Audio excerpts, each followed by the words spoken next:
Good morning, good evening, depending upon what part of the world you're in. Welcome to the first edition of the CEO series. And who better to kick it off than Priti Malik? She Hello, is the how co are you? So glad to have you. She's the co-host of the Kris Show. Let me give you some background. Born and raised in New York City to Indian-born parents, growing up in a balanced mix of Bollywood films and Backstreet Boys. I've heard your stories about the Backstreet Boys. She originally wanted to be a lawyer, but one day when she was in high school, she decided to pay a visit to MTV Studios in Times Square to watch Total Request Live. Now, when they would have that Total Request Live, the streets were completely blocked because there were so many people. But while watching that show, she realized that there was definitely more vibe than being a lawyer. No offense to lawyers. So she decided to go with broadcast journalism, and she never looked back. She's been working in radio and TV since she was 17 years old. Wow. Whether it was a promotions intern at a radio station, working on stories for Diane Sawyer at ABC, or running her own morning show on the college radio station. As a matter of fact, you guys played one of the interviews that you did a while ago. Purdy has always kept herself in the industry. After graduating, she came across the Arabian Radio Network here in Dubai and decided to give it a shot. 2008, she moved to Dubai to work as a news presenter at Virgin Radio. And that kind of kicked it off. I mean, to go from that to where you are today, it is so good to have you. Happy New Year. Happy New Year. Thank you so much for having me. I know we've been working this out for quite some time, but I'm glad I'm finally here. So it's so good to have you here. So let's talk for a minute about that dream. Yeah. You had a dream to be a lawyer, and that triggered something when you were at the Total Request Live, that it kind of transitioned into something totally different. Walk us through that.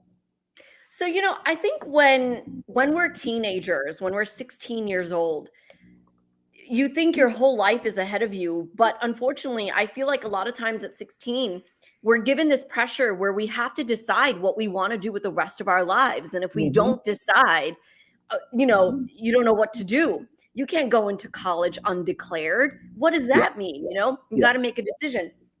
And my family is filled with doctors. I was not into medicine at all. Medical was not my vein at all. And I was like, well, what do I do? I'm not like into accounting. I'm not into any of these professions, these regular, I know they're not regular, but quote unquote, conventional kind of professions. So what do I do? And I was like, well, I love talking. I'm not shy. I am happy to have an argument with you and try to win it in every which way. Okay, so that's the legal side. Yeah, I'll win it, no problem. I'll get you the receipts and the facts. And I was like, okay, then law it is, right? And the funny thing is, if we rewind a little bit, when I was in junior high school, we had the opportunity. I went to public school in New York City, but we had the opportunity to apply to specialized schools that had special programs. And at the time in junior high school, I had applied to certain high schools that had law-centric programs. I didn't get into any of them. The only school that I got into was Townsend Harris High School, which was specialized and that I wasn't zoned to go to. And that was more on the arts side. It focused more on the arts. And then when I went to Total Request Live that day, I'm standing there and I'm watching Hillary Burton do this like live link. And I'm looking at her doing this piece to camera and I'm like, why isn't that me? Like, I should be doing that. That's what I need to do with my life. And it would, when they say a light bulb moment, this was literally a light bulb moment in my life. And I was like, that's what I need to do. So I went home. And at the time, I don't know if you remember, there was something called MTV News where they used to do the news segments. So I went and researched what they did in college, all of those journalists. And I was like, well, they did broadcast journalism. And I was like, okay, well, that's what I'm going to do because that's what I need to do. I just knew that was my calling. Like I felt it. So with let's talk about COVID and the impacts of that. So they talk about the Great Resignation. People are trying to figure out their next step. And I think Yeah, a lot of people are realizing that what I'm doing, I'm not interested in doing this anymore, and it's not that's worth right. it. And I'm going to try and figure out something else. We were talking before we went live on Yeah. professions that have transitioned over, CPAs that are doing something else, legal Mhm. people that are doing something else, even doctors that have become tech entrepreneurs. And I think this your story is something that people need to hear. I think there's two ways to look at this, Ron. And I think there's one really important thing. I think there's a lot of pressure these days to do something different Hmm. and to do something that's off the beaten path, kind of like what I'm doing, fintech, NFTs, crypto, start your own business, be an entrepreneur. There's a lot of pressure to do that these days. Hmm. And I'm here to tell you that you don't have to do all that. There's nothing wrong with being an accountant, a lawyer, Hmm. um, working in retail, doing whatever your job is. That's number one. There's nothing wrong with the job that you are in. Hmm. Okay. That is, I think, the number one thing that we need to realize. Because even I face it in like, don't you want to start your own business? Like, don't you want to start something of your own? It's like, but why? I'm happy in my job. If you Exactly. are happy doing what you're doing, and we need accountants, we need lawyers, we need doctors, we need Hmm. all these different professions to Hmm. function as a society. If you're happy doing all these things, HR, executive assistant, whatever it is, stick with it. Hmm. If you have realized that you are not content with Yeah. what you are doing, that's when you need to start the soul searching. Don't go Hmm. looking for something that's not there. You're not going to Hmm. find it. You're going to jump Hmm. from job to job and regret leaving what you had. That was a good thing. Hmm. If you feel that's what I think. If you're not content with what you're doing day in and day out, then maybe you need to look at it. Maybe it doesn't need to be a career change. Maybe it's a simple organizational change. Hmm. Maybe it's the wrong company, the wrong boss. But that's the way that I look at it. Those are the two things that I look at. Yeah. Well, that's very insightful when you said that, because how do I think about what I'm doing now? And do I need to make that change? So people will say, I need to find another job. Why are you finding another job? Yeah. What is it about the job? So if the focus is on work and the job, you're not going to fulfill that kind of inner peace that you're looking Mhm. for. Yeah, for sure. 100%. I mean, you have to, exactly what you said. Is it your manager that you're unhappy with? Maybe you love what you do. Hey, there are Yeah. plenty of people who love doing accounting or working in a corporate Hmm. environment, HR, whatever it is. There are plenty of people who love that. And there's Yeah. nothing wrong in that, you know? Yeah. So I always ask people, I said, are you excited about the first day of work? So in our case, it's Sunday. So you always hear TGIF. So I Well, said, it's changed. It's not Sunday anymore. I know it's not. I know it's not. But for the audience, they don't know that. So I'm using the anchor for TGIF because everybody knows what that is. But being excited about going to work on Sunday or Monday. Yeah. And I found that I'm excited when Yep. we were working on the Sunday was the first day. I was waiting for Saturday and for Sunday to come to do work. And I said, I've hit a sweet spot.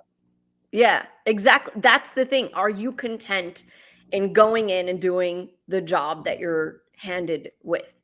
And for me, it's the same thing. Like, if I had pursued law, I would have excelled because I don't want to sound pompous, but whatever I put my energy into, I put 150% of my energy into.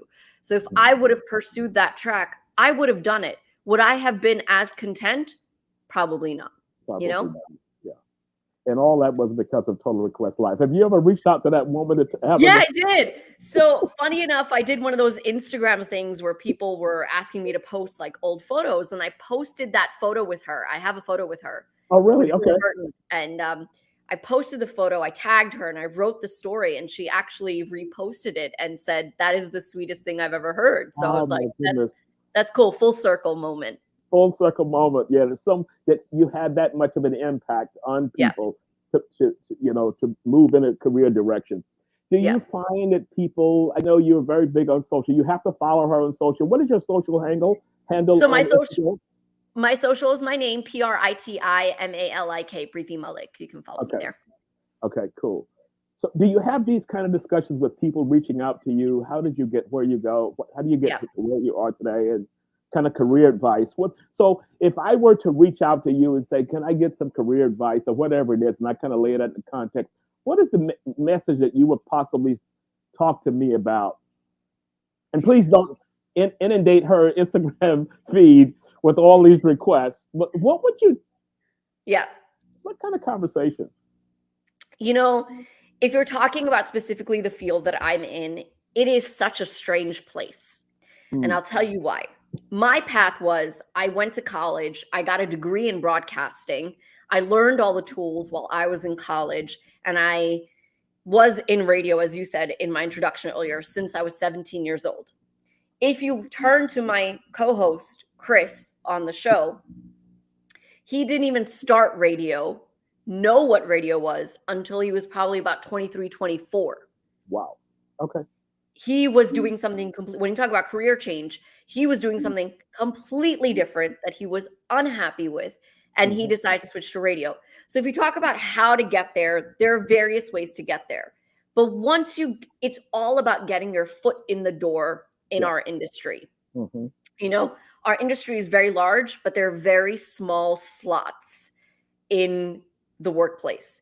For Mhm. example, I have been doing this show now for 12 years, right? Really? That long? So if I don't move out of that seat, you're not going to get that job.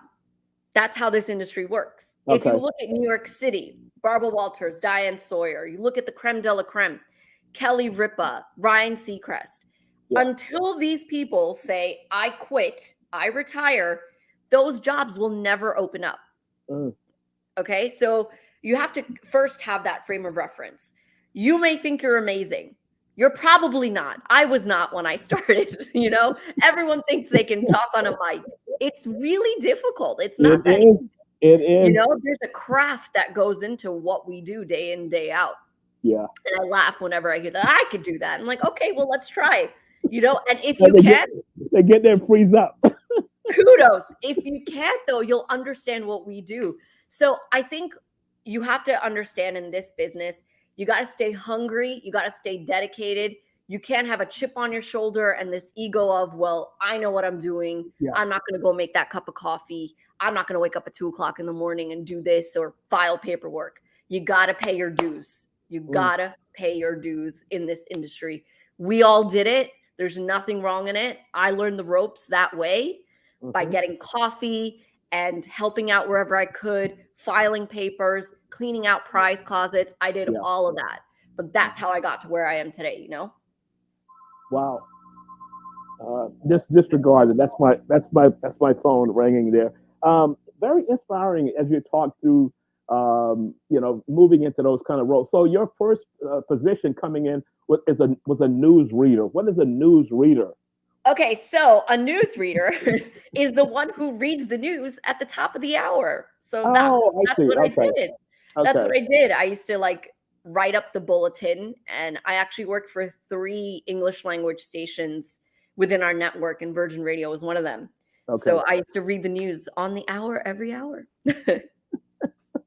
So let me tell you how I became a fan of yours, because I worked in Knowledge Village and I was driving to work. I lived in the Virgin area, and I always would listen to your show, not really into it, just kind of listening and mindlessly driving through. Yeah. And I heard your laugh. Your laugh is the same laugh as my daughter Lauren, and I'm like, what is that? And I said, I like this because that gave me a flashback to my daughter in New York. And from that point on, I became a fan. Every morning when I got in the car, that was the station. You guys were the station that I listened to. That's so kind of you to say. My laugh is very polarizing. I get a lot of hate on my laugh. And I'm Really? like, you think I'm making it up, but a girl's just happy and I'm laughing from my gut, from inside. So yeah, but that's very sweet. Thank you. Yeah. So if my daughter's listening, she tagged it last night. If she's listening, I don't know whether you can stream it or whatever it is, but in other words, it's the exact same laugh. So let me talk to you, because I do a lot of work in organizational development, human resources consulting, and we do a lot of team development. And one of the things I've noticed about your show, this is through my OD lens, organizational Yeah. development lens, is that you guys have such a camaraderie, working, laughing at each other, you know, and that's a good work environment to have, that you're excited Yeah. to go to work because you're seeing friends. Correct. How did you build that? I mean, once you came into that equation, Yeah. how did you guys build such a camaraderie? And I follow your posts, and you guys are out doing things on days off and all those kinds of. How did all that come about? Well, so I was a news reader at ARN doing news, and I instantly hit it off with the Virgin Radio team. The Virgin Radio only launched in 2008, earlier in the year, and I Oh, got wow. there in August. So it was very new. The team was very young, and I was 22 years old, and I'm Wow. trying to find friends and connect, And I instantly connected with the team at Virgin Radio because they were closest to my age. I was still a bit younger than them, but they Okay. were closest to my age, and there were a few Americans there. Kris, who is the host, and then he was not doing the breakfast show initially. He was actually doing another show. So I used to see him around the office, and I'm very extroverted. So I'll say hi to everyone. I want to get to know everyone. I want to get to know who you are.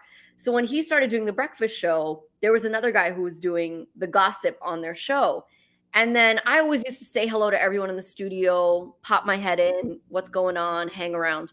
And that guy went on vacation, and they needed someone to kind of fill in. So Kris said to me, hey, could you just come in and do these gossip stories for me? And we pre-recorded some stuff, and we hit it off. We hit it off like that on air because we already had that friendship from before.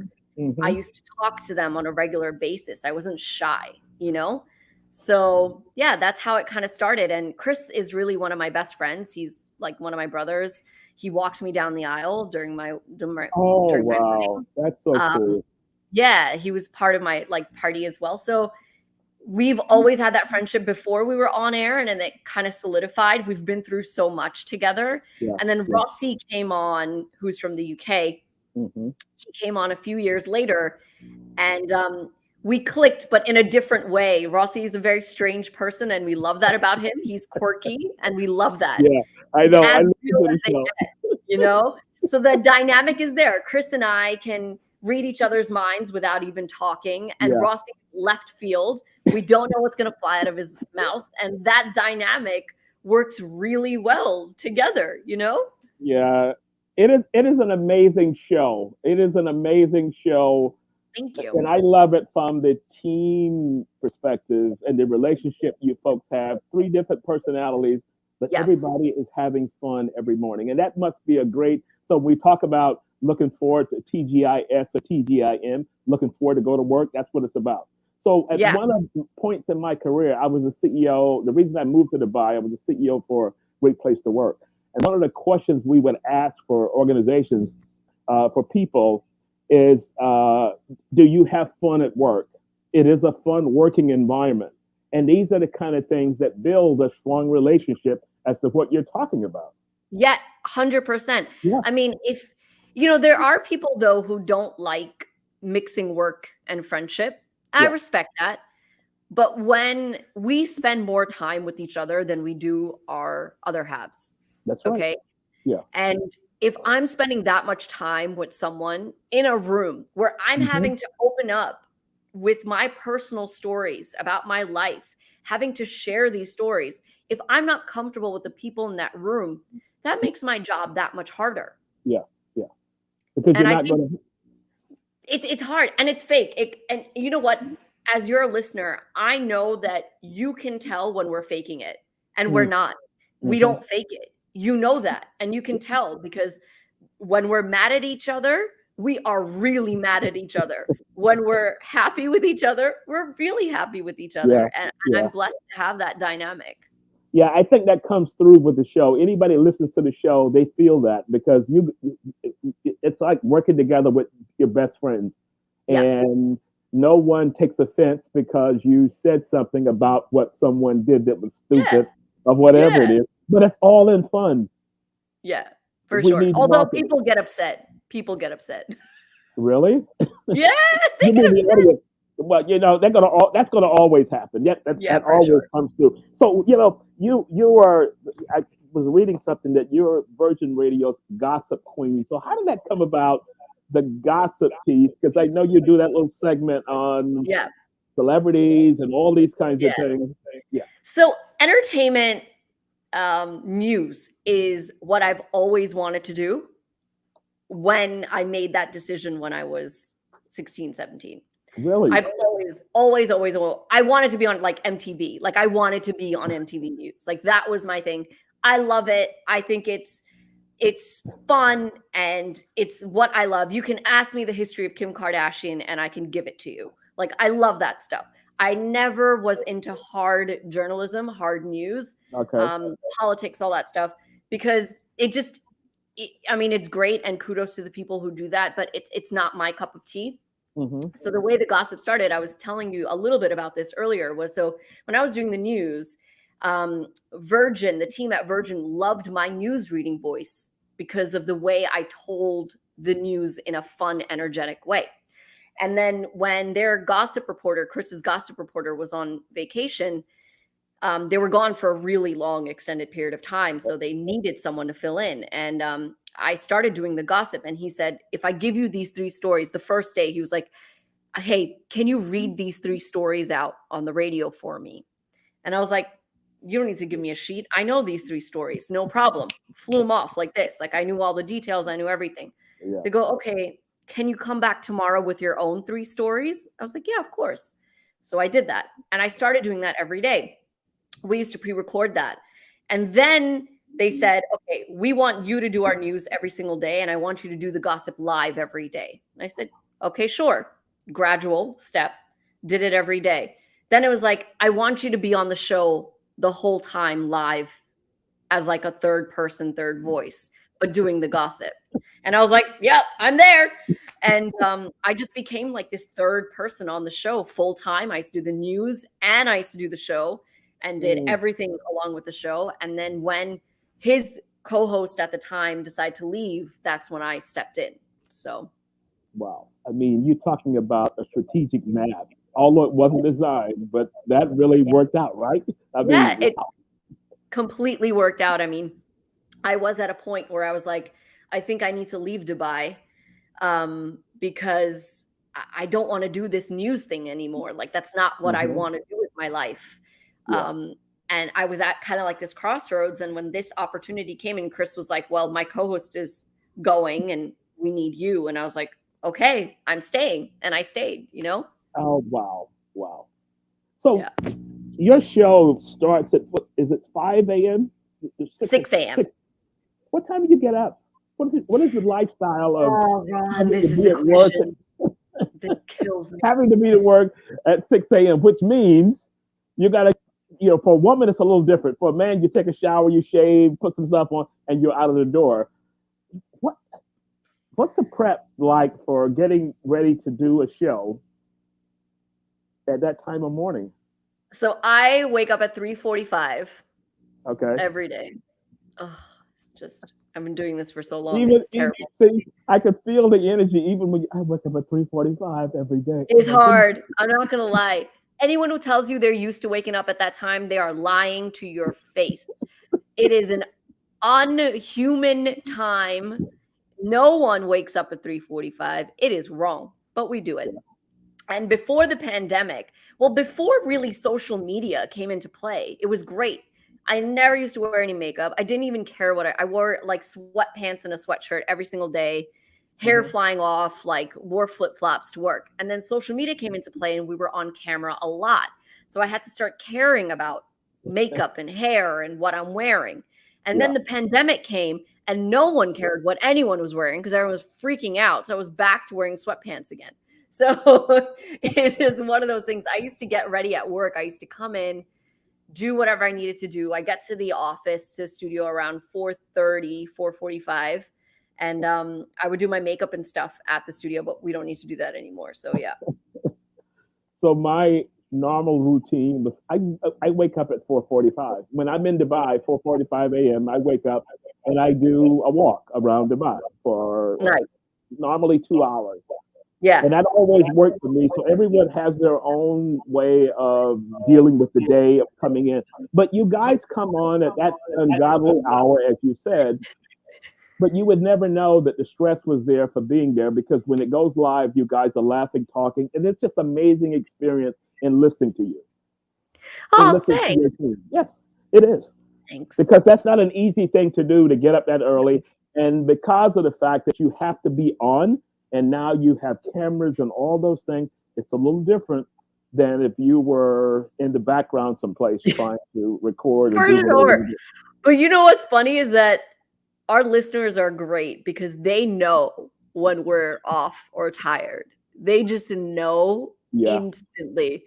And we kind of like wake up with our listeners. Like as people call and we talk to people, yeah, someone will say something outrageous and we're just like, "What did you just say?" I think our shows when we're collectively tired yeah, are way funnier yeah, than when we're all on. yeah. Then a kind of a scripted process. Yeah, because the real person kind of comes out, as it relates to that. So I want to go back to New York for a minute. So growing up Sure. in radio, broadcast journalism, who was your favorite DJ in New York and what station did you listen to? I still listen to them till this day. Z100, Elvis Duran, and the morning show. I used to listen to them when it was Elvis and Elliot in the morning. Okay. Danielle Monero is one of my heroes. I love her so much. Um, and she's like me. She's the co-host and she does the gossip and entertainment stories. And I've been listening to her for years and years and years. But yeah, I still listen to them to this day to kind of feel connected to New York. Okay. Have you met them? Yes.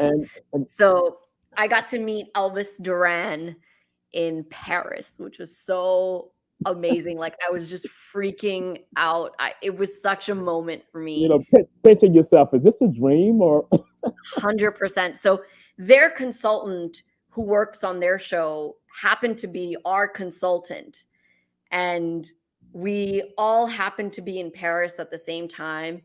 And we ended up meeting up there. And it was just one of those when you get to meet your hero, Yeah. like that was the moment for me. It was just really cool. Okay. Yeah, New York radio is different. I mean, New York radio live is different. So mine and going and when I was living in New York full time was WBLS, WKTU was the first Yeah. disco station kind of thing. Yeah.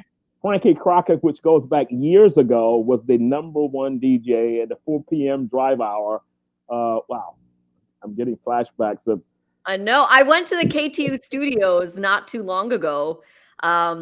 And I don't know if you know Carolina. She does the morning show used to do it with Paul Cubby Bryant, who Yeah. also used to be on Z100. Like when I walked into those studios, I was like, wow, I can't believe I'm walking in here. Because as a kid, I used to listen to this all the time. And I'm in the station right now. Like it was insane. Yeah. So do you feel like you're just living your dream? I dreamed this years ago, and my God, I'm living this. Yeah, Let me all the time. all the time. All the time. There is not one moment in my life where I wake up and I'm arrogant about where I am. Yeah. I am constantly grateful for the platform that I have and where I've reached. Sometimes I'm just like, how did this happen? Because I remember being in college and your advisors and counselors would ask you, what's your goal? What do you want to do? Where do you want to end up? And I'm like, either I want to show like Oprah or I want to be the co-host of a major breakfast radio show like Elvis Duran, like Z100. Really? Those Oh were my my two goodness. goals. And I've reached those goals way before that goal, before the age of 30, way before. And my mind every day goes, wow. Yeah. Morning show. That was the goal. And a lot of younger people, high school, are trying to figure things out. I think a lot of times we put pressure on people to say, what are you going to do? What are you going to do in 2 years when you go? What are you going to major in college? Just let them go. Let them go with the flow and let them decide. Eventually they'll figure it out like everyone else before them has figured it out.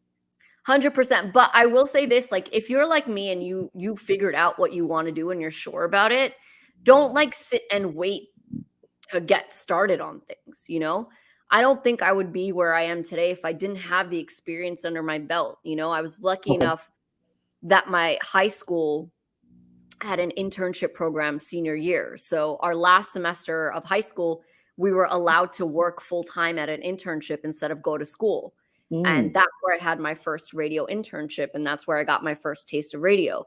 When I was in college, I seeked opportunities outside of my classes. I joined the radio station, which was not just on campus, it was for the town. I went to Hofstra University, and Okay. our radio actually was broadcast in Hempstead. Like, people who didn't go to Hofstra listened to us. Yeah. So it was community radio, but it was a great learning experience. But it was an Mm. extra add-on to my day of full courses. I became a Mm. teaching assistant, you know, while I was in college to kind of get more knowledge. So if you know what you want to do, it's not going to come to you. You need to Hmm. seek out those opportunities. Yeah.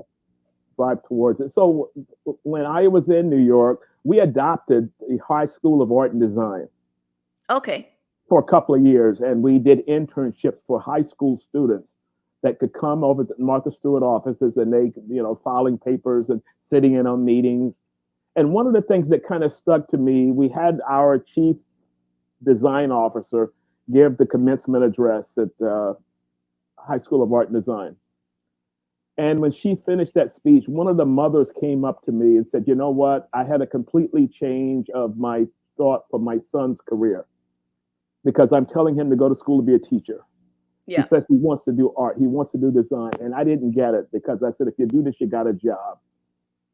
So when the presenter, the person who gave the commencement address, talked through how she was struggling in high school. She was dyslexic. She loved art. She didn't want to do the normal courses. She stuck to that. And now she was the chief design officer for Martha Stewart. And the mother Wow. told me, I'm completely flipped now. And I'm going to say, do what you want to do Yeah. because this is where you're going to be happy. But Yeah.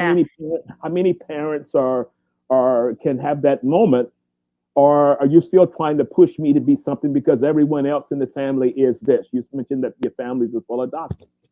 Yeah. So I think I'm lucky in a way with my parents. I'm Indian, South Asian background. And I guess the kind of cliche scenario is Indian parents all want their kids to be engineers, doctors, lawyers, whatever it is. Yeah. My parents were completely different from the beginning. They were very, very different. I think they moved to the States in 1978, and I think they adopted very well to kind of all the different worlds.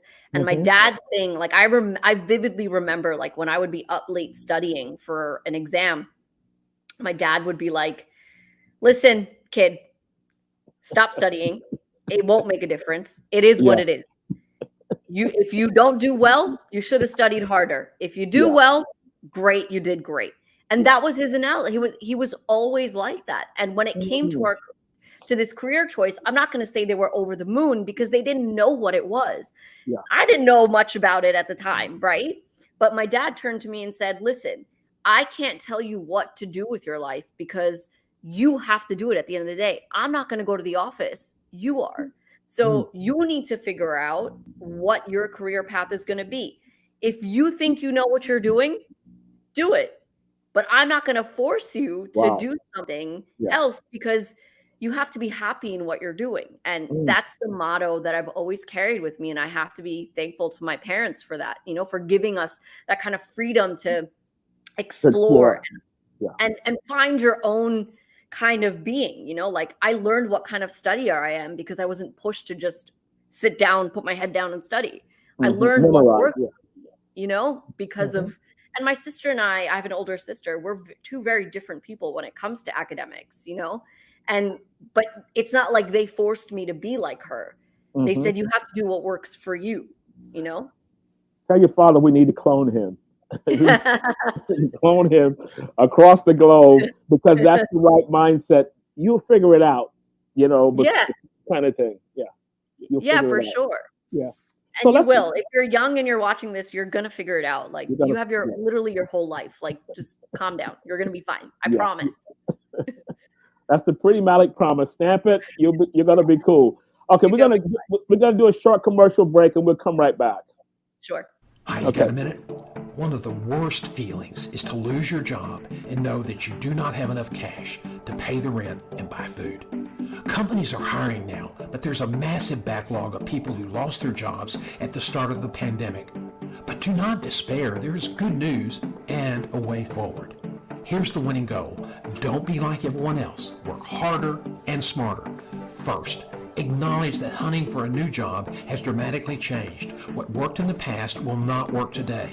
2, shockingly, many of the millions who remain unemployed are unwilling to adapt to these new rules, and that's great news for you. Now go out and out-hustle your competitors. Customize your resume. Do your homework. Prepare, rehearse for each interview.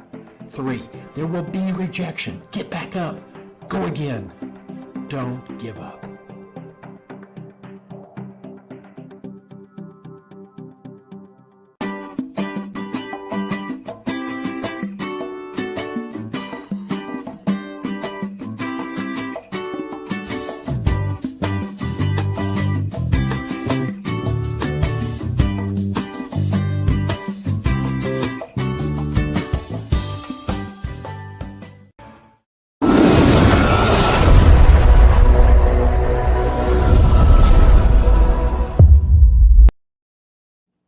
So one of the things I was thinking about is that when I read in your bio, you worked Yeah. for in an internship, Barbara Walters, Diane Sawyer, Yeah. in awe of celebrity. I worked for a celebrity. She would love for me to say she was a celebrity, and and working for that person who's highly visible. Was there any learnings that came away from that, watching the way people interacted with her? Because now, and I'm going to say this, you're probably in the same position. If someone Oh, came in and was, no, listen to me. In your market, okay. for someone coming in and working for you, and they're in high school or maybe college as an internship, you're viewed in Dubai as a major celebrity, whether you want to agree with it or not.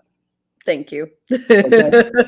Thank you. So, what did you learn from that you translate into the role that you're playing now? So I was an intern for a news show in the States called 2020. I'm sure you've heard of it on Yeah, ABC.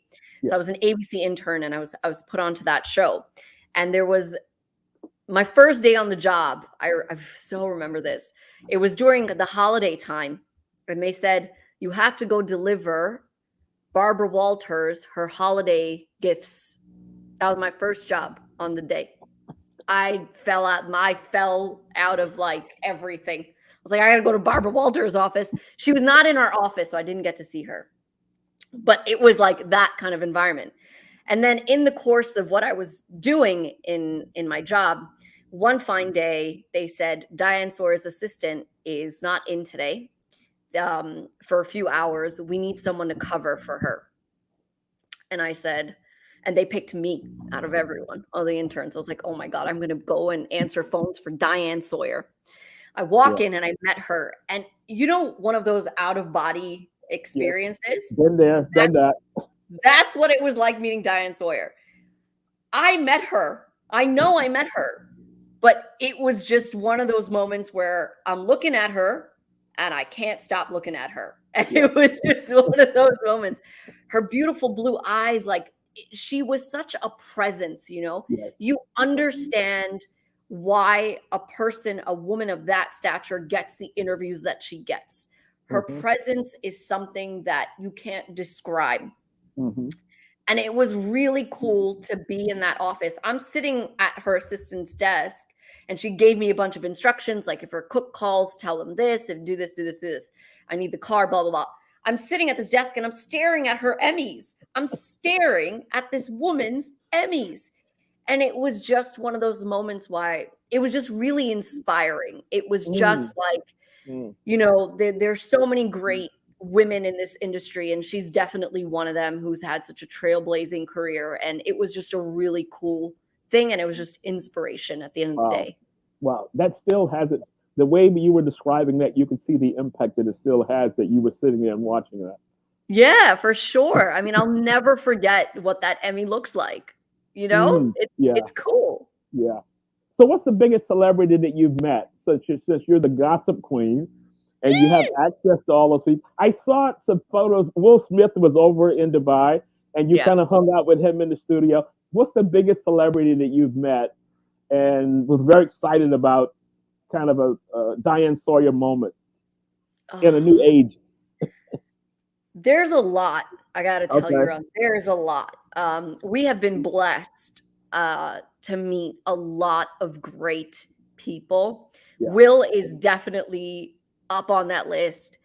The nicest guy on camera and off camera. Like we Okay. saw him do stuff when the cameras weren't around where Yeah. he didn't need to be that nice and Hmm. he was, as a genuine guy. Um, we've met so many different Hollywood actors like Kate Blanchett, who's phenomenal, Priyanka Chopra, who's been amazing. I've met a lot of Bollywood celebs. Gosh, there's so many. There's so literally, this sounds terrible, but there's so many. The Kardashians, who are You. amazing. Kris Jenner, she's so cool. Like we've been blessed to meet a lot of really, really cool people in our industry. And they're amazing. The bigger the star, the nicer and cooler they are. Oh wow. Okay, that's cool to hear because lots of times you think after could you hear stories, of the rudeness or whatever it is, but that's good to hear from someone who's in that space that you Yeah. have actually met these people. Yeah, for sure. The bigger the star, more A-list they are, the nicer they are, for sure. So, as we begin the process of closing out the show, what advice would you give for the high school student, or what would you tell you Yeah. at the 16, 17, and I'm trying to figure it out. I don't know where this thing is going to end up. I have hopes and dreams. What advice would you give a younger you? You know what? A younger me is very different than what a younger person my age is these days. I think with the introduction of social media into our Yeah, lives and yeah, how integrated it is, life is very different. Everybody wants to be an influencer, everyone wants to be a blogger, yeah. everyone wants to be famous on one of these platforms. So, my advice to someone who's 16 right now, I would say social media is amazing and it is an amazing platform and I will never disregard it. I'm not one of Mhm, those people who's like influencer what, influencer this. Yes, you can monetize those platforms. I mhm. 100% I'm on board with that. But why? Why? I need you to find the why. Mm, I'm on Instagram and I recognize my abilities on Instagram because I'm a broadcaster. There's a reason why you may want to follow me. You get an inside look into all the different gigs that I MC, what I do on the radio, etc. Why? What's your why? What's your purpose in life? You're just going to mm, take nice photos and put it up. Like, what is your purpose? And I think a yeah. lot of high school students these days have that pressure. Take nice photos, wear cool clothes, do all the, and try to get more followers. But Yeah. why should someone follow you? Okay. Discover who you are. Don't be so quick to be like, I got 100 new followers on Instagram. What does that mean? What's Yeah. your message? What do you want to say to the world? You can't figure out what you want to say to the world unless you live in this world. So Exactly. don't be so worried about those numbers. I would say explore life, learn about yourself, Hmm. find your path. Don't worry about what everyone else is doing. I was the only one in my entire friends in college. I did not have one person who was doing the same thing that I was doing. Not one Oh, yeah. person. Okay. All my friends were either accounting, teaching, something else.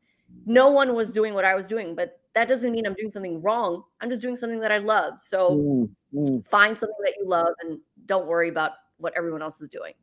Yeah, I'm glad you anchored that in the social media space because I hear people and I read stories about people. They see everyone posting cool things, and they feel that that external view is the life they're living. And on the flip side of that, it's totally different. It's kind of the iceberg theory. Up top, everything looks cool, hanging Yep. out, but I'm miserable under that.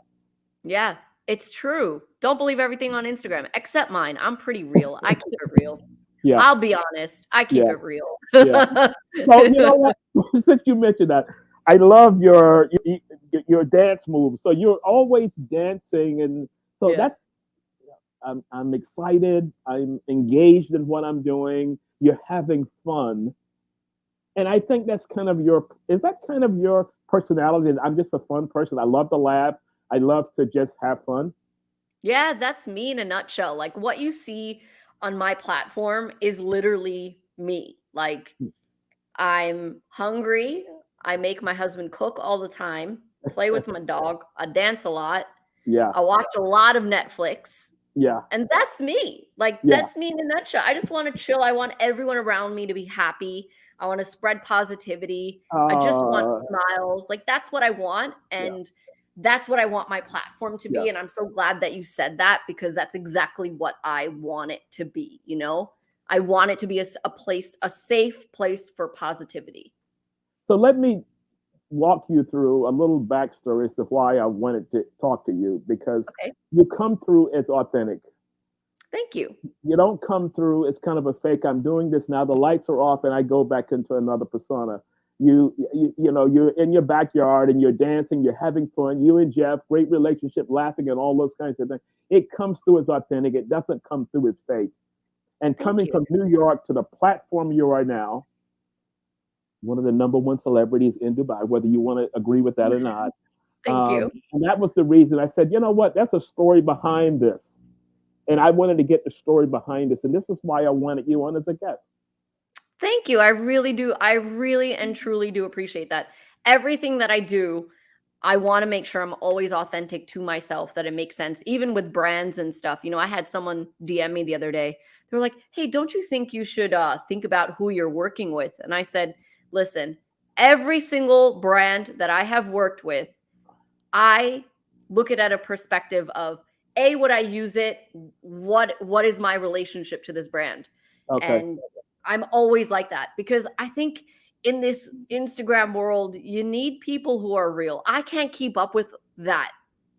My feed will never look like those really cool people because Yeah. I can't do that. That's not me, you Yeah. know? And I Well, and I really appreciate you saying that. Thank you. no, that comes through. That comes through from the morning show. And also the laugh. So the laugh was the hook. The laugh was the hook. And I said, you know what? I got to start listening to this show because I love the way that she laughs because it reminds me of my daughter, who I Oh, love dearly. And I said, that I have to start listening to this show. And then as the more I listen to it, very down to earth person and comes through because we want to be perceived as a certain way, but sometimes our actions, our movements yeah. and body languages doesn't connect with what we're trying to present. And with you, it always came through as authentic. Thank you. Yeah. That really means a lot to me more than Yeah. you'll ever know. So thank you. Thank you for saying that. Thank you. So I want to thank you for taking time. We were supposed to do this. You were supposed to be in Canada when we talked about it before. We had a mix up last year because of scheduling of Expo and all this, but I'm glad Yeah. you were able to take time to come and talk to people because you have a huge following. You are Thank a huge influencer across the globe, whether you want to agree with it or not. And so I thank you for taking time for us. Thank you so Uh, much. this was so much fun. Thank you. Thank you. Thank you so much for having me. I appreciate it. Thank you. Okay, appreciate it. We're going to close that. Just hang on just for a second. I'm there.